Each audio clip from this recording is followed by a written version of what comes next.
रमजान के मौके पर दावत इफ्तार में आए हैं, क्या कहेंगे? देखिए, रमज़ान का जो पवित्र महीना चल रहा है उसमें आप देखे होइएगा कि सभी धर्म मजहब के लोग आपस में मिल करके, जैसे परिवार में सभी छोटे बड़े मिल करके संबंध को निभाते हैं, उसी तरह से इस समाज में सभी वर्गों के लोग, चाहे वो हिंदू हो चाहे मुस्लिम हो, आपस में बैठ करके और एक साथ खाने से निश्चित रूप से जो संबंध का प्रगाढ़ता है वो बढ़ता है। दूसरी बात है कि यह पावन जो मौका है, इसमें जो गलत आदत हमारे अंदर में उसको त्यागना चाहिए। झूठ नहीं बोलना चाहिए, गलत नहीं बोलना चाहिए। दूसरे के प्रति जो भाव है वो मदद का भाव रहना चाहिए। बगल में अगर कोई भूखा है तो उसको भी हम उसकी भी चिंता करें। ये अल्लाह ताला हमको सिखाते हैं। और जहाँ टोपी की बात है तो मंदिर में भी आप जाइए, हम लोग मंदिर में जाते हैं। हम लोग कोई हिंदू धर्म को मानने वाले हैं, यहाँ मुस्लिम धर्म को इस्लाम धर्म को मानने वाले हैं। और यह जो सर ढकने की बात है वो मंदिर में भी अगर आप देखते होइएगा कि लोग सर ढक के जाते हैं, तो सर खुला नहीं रहना चाहिए। ये ऊपर वाले के सामने में हम अपने सर को ढक करके उनको प्रणाम करें, उनका नमन करें। तो ये हमको धर्म सिखाता है। और धर्म कभी भी आपस में बैर करना सिखाता नहीं है। लेकिन आजकल पॉलिटिकल जो कार्यकर्ता है उसकी संख्या बढ़ गई, सोशल कार्यकर्ताओं की संख्या कम हो गई। लेकिन फिर भी सुपौल की जो गंगा जमुनी तहजीब है वो आज भी जिंदा है, आज भी वजूद में है। हम सारे लोग पूर्वजों के धरोहर को हम लोग निभाने का कोशिश करते हैं और ऊपर अल्लाह ताला से, परमपिता परमेश्वर से प्रार्थना करते हैं कि यह जो संबंध हम लोग का बना हुआ है पूर्व पुरातन से, वो आगे भी निभता रहे। आगे भी हम लोग का संबंध इसी तरह से मजबूती के साथ खड़ा रहे।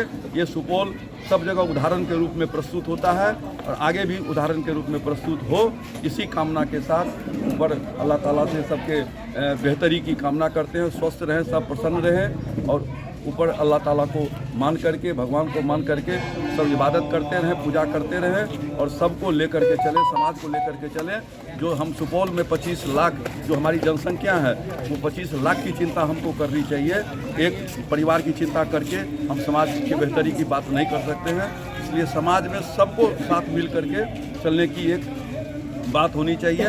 और हम इसी पावन पर्व पर आने वाले समय में जो रमज़ान का जो अंतिम पर्व होगा, उस समय हिंदू का भी आप दुर्गा पूजा होना है, चैती दुर्गा पूजा उस समय 30 तारीख को होता है। हमको लगता है ईद कब होगा, तो उसी समय में ईद भी होगा और सब लोग मिलजुल करके हम लोग मनाते हैं।